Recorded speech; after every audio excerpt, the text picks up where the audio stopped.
32,000 شہادتوں کے بعد غزہ میں رمضان تک اسرائیلی حملے رکوانے کی قرارداد منظور۔ امریکہ اپنے لاڈلے اسرائیل کی ناراضگی کا خوف، ووٹنگ میں حصہ نہیں لیا۔ رائے شماری میں شامل 15 میں سے 14 رکن ممالک نے قرارداد کی حمایت میں ووٹ دیا۔ قرارداد الجزائر، جاپان، ایکواڈور، سوئٹزرلینڈ، جنوبی کوریا، مالٹا نے پیش کی۔ نیتن یاہو کا احتجاج، اسرائیلی مشیروں کا امریکہ کا دورہ منسوخ کر دیا۔ امریکہ دورہ منسوخ ہونے پر اظہار افسوس، سیکرٹری جنرل اقوام متحدہ انتونیو گوتریس نے کہا کہ اب اس قرارداد پر فوری عمل ہونا چاہیے، عمل نہ ہونا ناقابل معافی ہوگا۔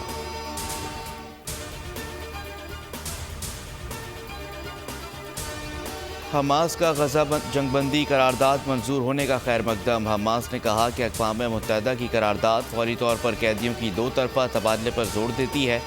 ترجمان کا کہنا تھا کہ بین الاقوامی برادری قرارداد پر عمل درآمد کے لیے اسرائیل کو پابند کرے۔ اب دیکھنا یہ ہے کہ بین الاقوامی برادری قرارداد پر عمل درآمد کے لیے اسرائیل پر کس طرح زور ڈالتی ہے۔ یرغمالیوں کی بات کی جاتی ہے تو اس میں 7,000 سے زائد فلسطینیوں کا ذکر نہیں ہوتا جو اسرائیل کی قید میں ہیں۔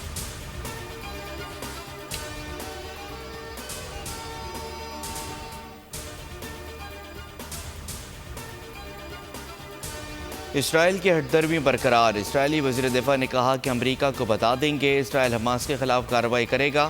اسرائیل اس جگہ کارروائی کرے گا جہاں ابھی تک نہیں کی۔ نہتے فلسطینیوں پر مظالم ڈھانے کے لیے اسرائیلیوں کی تعداد کم پڑ گئی۔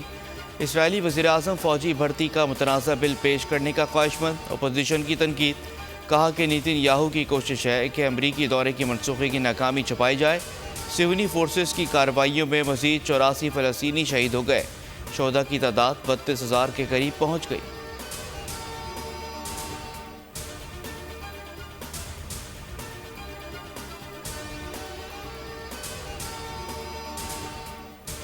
عبد الرحمان کے بعد محمد زہیب، 2 روز کے دوران کراچی کے 2 بیٹے ڈکیتی مزاحمت پر قتل۔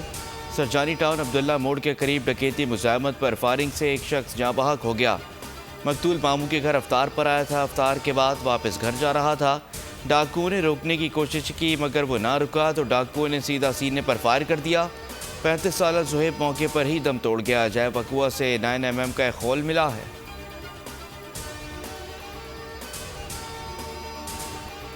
کراچی میں اسٹریٹ کرمنلز نے ایک اور خاندان پر قیامت ڈھا دی۔ نارتھ کراچی میں قتل کیے جانے والے عبد الرحمان کے اہل خانہ غم سے نڈھال، والد کی آہو بکا، بھائی کا قاتلوں کی گرفتاری کا مطالبہ۔ مقتول کی نماز جنازہ سرجانی ٹاؤن میں ادا کی گئی۔ رکن اسمبلی فاروق ستار سمیت لوگوں کی بڑی تعداد میں شرکت۔ واقعے کا مقدمہ درج، SHO بلال کالونی شہزادہ سلیم معطل۔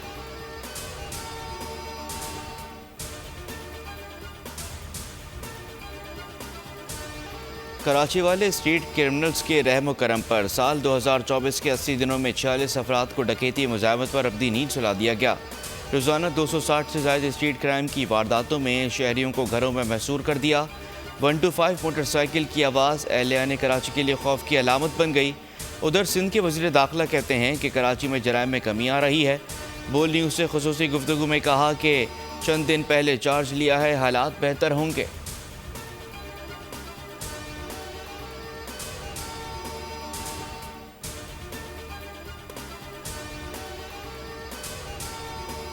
لاہور میں چوری ڈکیتی کی وارداتیں مزید بڑھ گئیں۔ رواں سال کے 80 دنوں میں 3022 وارداتیں رپورٹ۔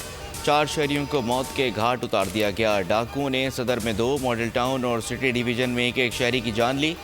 پولیس ملزمان کا سراغ لگانے میں ناکام۔ حکومت کو کاغذات میں سب اچھے کی رپورٹ دی جا رہی ہے۔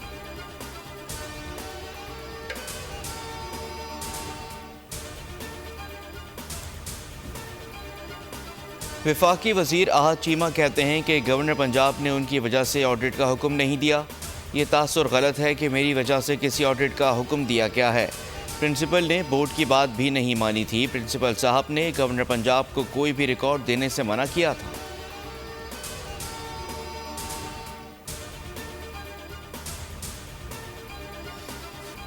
ترجمان دفتر خارجہ ممتاز زارا کہتی ہیں کہ افغانستان کے ساتھ مل کر دہشت گردی کے خلاف ایکشن لینا چاہتے ہیں۔ افغانستان میں پناہ گزین عناصر کی وجہ سے پاکستان میں دہشت گردی ہو رہی ہے۔ افغان حکام نے دہشت گردی کے خلاف ایکشن کی یقین دہانی کرائی ہے۔ بول کے پروگرام ایسے نہیں چلے گا میں بات چیت کرتے ہوئے انہوں نے کہا کہ دہشت گردوں کے خلاف ایکشن کے لیے افغانستان کی سپورٹ کے لیے تیار ہیں۔ امید ہے افغانستان بھی دہشت گردوں کے خلاف ایکشن لے گا۔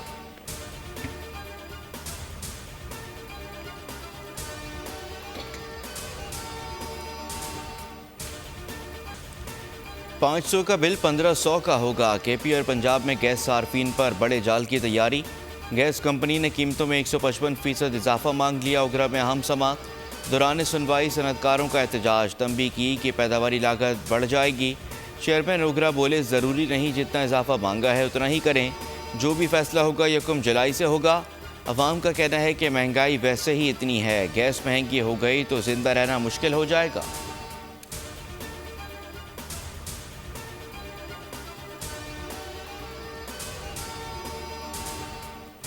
عوام پر گیس قیمتوں کے بڑھتے بوجھ پر وزیراعظم ناراض، اوگرا اور گیس کمپنیوں کی کارکردگی کا جائزہ لینے کا فیصلہ۔ 1 ماہ میں گیس کی قیمتوں میں حالیہ اضافے کی فورینسک آڈٹ رپورٹ طلب۔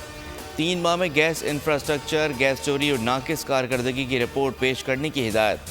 Iran Pakistan gas pipeline منصوبے کی مانیٹرنگ کے لیے بین الوزارتی کمیشن بنانے کا حکم۔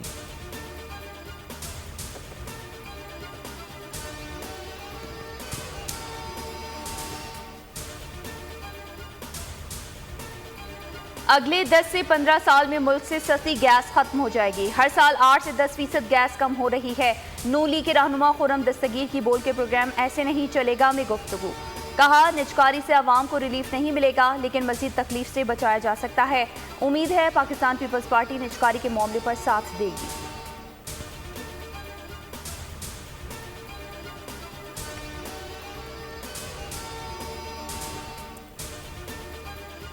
پاکستان تحریک انصاف میں پھوٹ مزید بڑھ گئی۔ P T I core committee اجلاس ہنگامہ آرائی کا شکار۔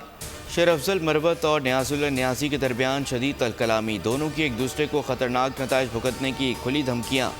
شیر افضل مروت نیاز اللہ نیازی کو دھمکی لگاتے رہے، باہر آؤ تو میں بتاتا ہوں۔ نیاز اللہ نیازی نے کہا کہ آ جاؤ باہر، مجھے شعیب شاہین مت سمجھنا۔ علی محمد خان نہیں پنجوتا، بیرسٹر گوہر نے معاملہ رفع دفع کرایا۔ پاکستان تحریک انصاف ٹوٹ پھوٹ کا شکار، رہنما دست و گریباں فارورڈ بلاک کی خبریں آ رہی ہیں۔ گوہر خان ایک بات کرتے ہیں، شیر افضل مروت دوسری۔ وزیر اطلاعات عطا تارڑ کی نیوز کانفرنس، مشورہ دیا اندرونی سیاست چھوڑ کر میثاق معیشت کی طرف آئیں، قومی دھارے میں آئیں اور یہاں سیاست کریں۔ غریب عوام پر ٹیکس بوجھ کم کرنے کا وعدہ، ملک میں امن و امان کی بحالی کی یقین دہانی۔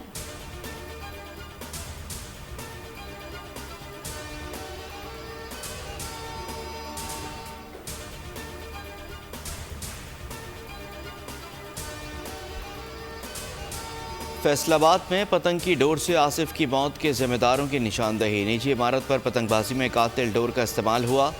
سی پی او محمد علی ضیاء کی پریس بریفنگ، کہا کہ مذکورہ عمارت پر ڈور اور پتنگیں جلائے جانے کا سراغ ملا۔ عابد نامی ملزم گرفتار، اعتراف جرم کر لیا۔ ملزم نے نجی بینک کی CCTV فوٹیج بھی ختم کرا دی تھی۔ سی پی او کا کہنا تھا کہ 12 ٹیمیں بنا کر ٹیکنیکل طریقے سے تفتیش مکمل کی۔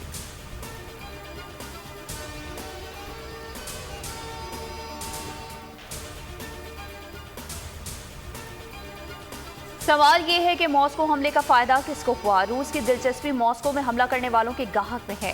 آخر حملے کے بعد دہشت گرد یوکرین ہی کیوں فرار ہونا چاہتے تھے؟ روسی صدر ولادیمیر پیوٹن کا استفسار، سوال اٹھایا کہ ماسکو حملے کے بعد فرار ہونے والوں کا یوکرین میں کون منتظر تھا؟ مسلم انتہا پسندوں کے نظریات کا تو اسلامی دنیا صدیوں سے مقابلہ کر رہی ہے۔ امریکہ قائل کرنے کی کوشش کر رہا ہے کہ یوکرین اس جرم میں ملوث نہیں۔ امریکہ قائل کرنے کی کوشش میں ہے کہ داعش نے حملہ کیا۔ قومی T20 فزیکل فٹنس کیمپ کا کل سے کاکول میں آغاز، 29 کھلاڑیوں کے ناموں کا اعلان کر دیا گیا۔ بابر اعظم، محمد رضوان، سائم ایوب، فخر زمان کیمپ میں طلب۔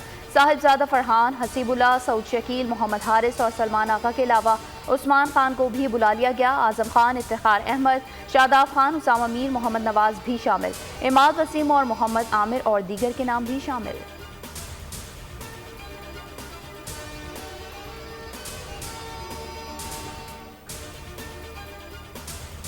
پاکستانی باکسر آغا کلیم نے عالمی ٹائٹل اپنے نام کر لیا۔ بینکاک عالمی چیمپئن شپ میں پاکستانی کھلاڑی نے لائٹ فلائی ویٹ کا ایونٹ جیت لیا۔ آغا کلیم نے قازقستان کے 2 مرتبہ کے عالمی چیمپئن کو پوائنٹس پر شکست دی۔ دوسرے مقابلے میں نیپالی کھلاڑی کو 50 سیکنڈ میں زیر کیا۔ چیمپئن شپ میں 40 ممالک سے تعلق رکھنے والے 500 سے زائد کھلاڑیوں نے شرکت کی۔ آئی سی سی وفد کا دورہ پاکستان، نیشنل اسٹیڈیم میں چیمپئنز ٹرافی کے انتظامات کا جائزہ، ڈریسنگ رومز اور انکلوژرز کا دورہ۔ اسٹیڈیم میں تماشائیوں کی گنجائش میں کمی پر اظہار تشویش، ڈیجیٹل اسکرین سے متعلق بھی سوالات۔ وفد آج قذافی اسٹیڈیم جائے گا، بدھ کو پنڈی اسٹیڈیم کا دورہ کرے گا۔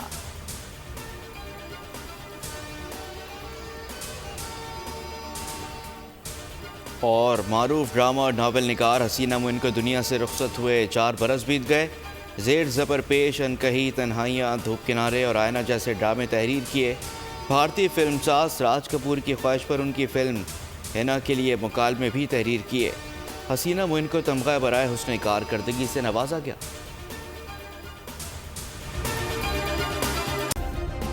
سبسکرائب کریں اور بیل دبائیں تاکہ کوئی خبر رہ نہ جائے۔